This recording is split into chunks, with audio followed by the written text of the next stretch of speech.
Hello everyone, Coding Atlas here, and today we're learning loops. Let's first set a question. What if our task is printing hello world 10 times? Will we just put 10 write lines? Well, that will work, but what if the amount of lines is 1000? Or 10,000? Or what if hello world should never stop printing? For these scenarios we have loops.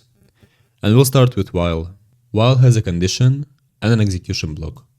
The execution block will execute as long as the condition is true. So in this case, because it is always true, it will never stop executing. Let's see it.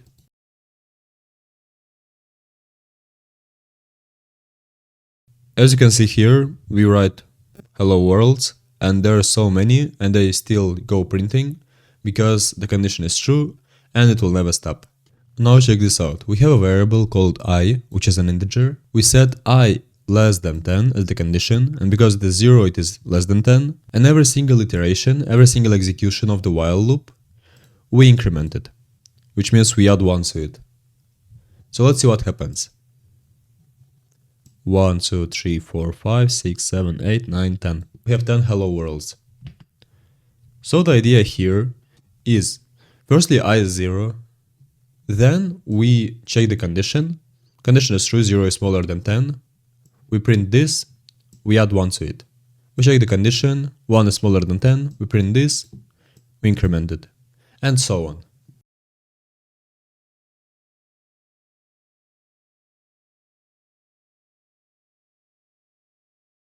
Pay attention here, because I has always been incremented, and we have it as a normal variable, we can use it as a value of which iteration we're going through.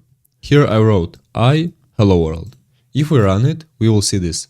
0 hello world, 1 hello world, 2 hello world, 3, and still to 9. Why to 9? Because firstly it's 0, so it's 0 here. And we set the condition smaller than 10, so we have 9 the last one. If you wrote it like this, 1 and smaller or equal to 10, we'd have it like this. Now what if we want to skip a specific number? For example, 4. There is a keyword for this, and it's called continue. So what continue does, it skips the current iteration. So we add I plus 1, because otherwise it will be still 4. And then we continue. It means it goes all the way back here, checks the condition. And it will be 5, file is smaller or equal to 10, and it goes through the loop once again. For loop. For loop repeats something an amount of times.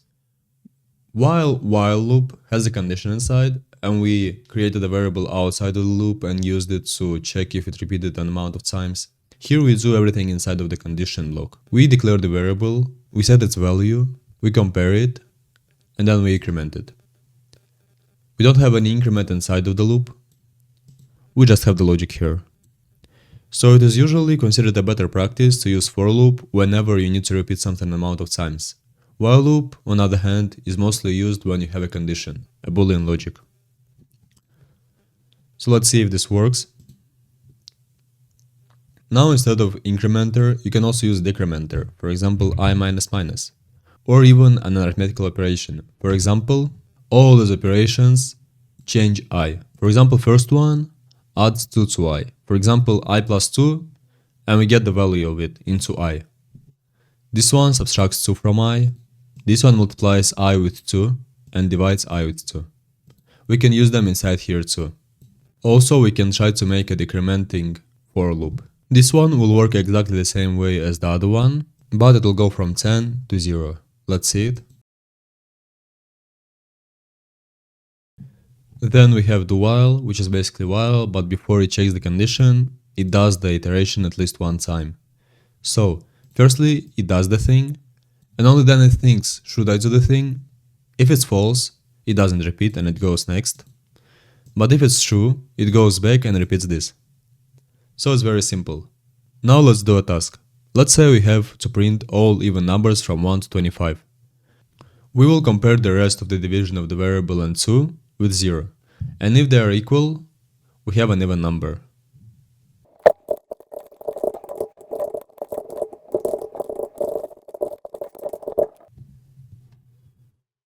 And it works. This was all for today. Thank you for watching the video, like the video, subscribe to the channel. See you in the next one.